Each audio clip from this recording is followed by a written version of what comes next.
Welcome to another video in our series of IMAAC trainings.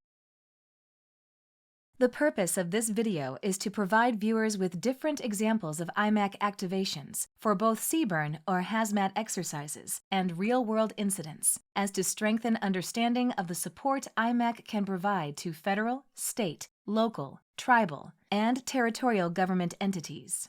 To accomplish this, IMAAC asked several individuals who have engaged IMAAC in the past to describe their experience in activating IMAAC. The following case studies outline why IMAAC was activated, by whom, and what support IMAAC provided to the activating agency. 2 examples are provided for hazmat or CBRN exercises, and 2 examples are provided for real-world incident responses. Exercise Example 1. In the fall of 2019, a city in central Indiana held a functional exercise in their Emergency Operations Center. The scenario involved an overturned tanker truck leaking nitric acid. In advance of the exercise, the executive director of the Emergency Management Department engaged IMAAC to provide dispersion models of the nitric acid release. During the exercise, the local hazmat team ran models using Aloha modeling software and decided to evacuate residents based upon the Aloha model. The model IMAAC produced was then introduced to the hazmat team, which built upon the Aloha model. The hazmat team was amazed at the level of detail, timing, and other information in the document IMAAC provided.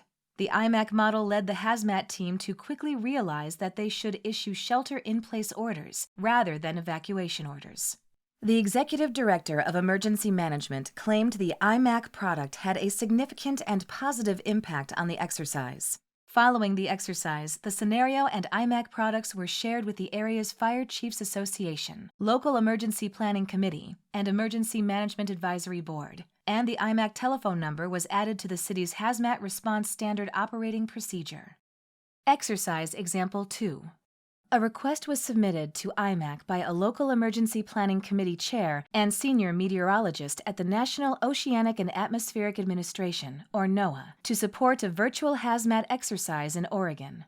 The exercise involved a simulated hazmat release from a facility that contained 2,400 pounds of chlorine and 750 pounds of sulfur dioxide. The release was complex as the exercise scenario included a National Weather Service simulated forecast of a south wind at 15 miles per hour that persisted for 45 minutes, then shifted to the north at the same speed for 15 minutes. IMAAC assistance was provided verbally over the phone and through email, and IMAAC provided chlorine and sulfur dioxide plume models for the different weather conditions. Both plume model forecasts also contain detailed information about acute exposure guideline levels and immediately dangerous to life or health values. The organizer of the exercise stated, "The support IMAAC provided was outstanding," and went on to note that he was very impressed with the professionalism of the IMAAC staff. Real-world activation Example 1.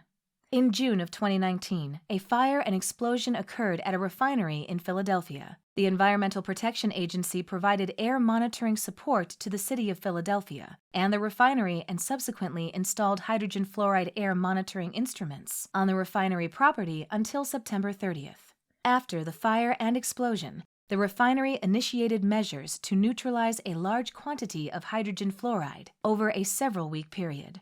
The local Office of Emergency Management asked if the Environmental Protection Agency could arrange for air modeling of a worst-case scenario during the neutralization process. The assigned on-scene coordinator contacted IMAAC to determine what support could be provided. In response, IMAAC quickly prepared several models using data from the refinery. IMAAC staff agreed to participate in conference calls to present interim modeling results and agreed to prepare a narrative summary report for the model of the worst-case scenario, a fire and explosion for ease of understanding by non-technical personnel. The on-scene coordinator shared that he was exceptionally pleased by how accommodating the IMAAC staff were in addressing numerous requests without displaying even a slight hint of exasperation.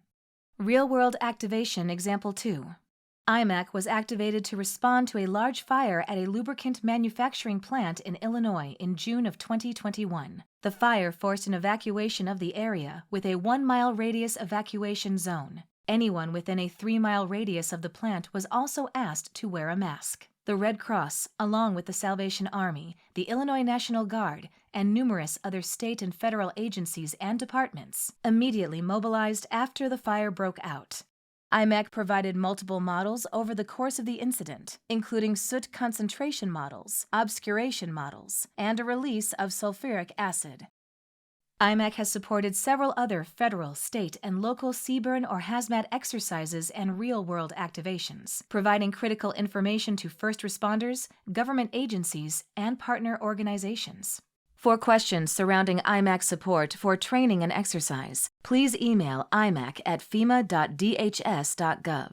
Remember to activate IMAAC for a real-world hazmat emergency. Call 877-240-1187 and be prepared to provide as much incident information as available. For more information about IMAAC, please visit fema.gov/IMAAC.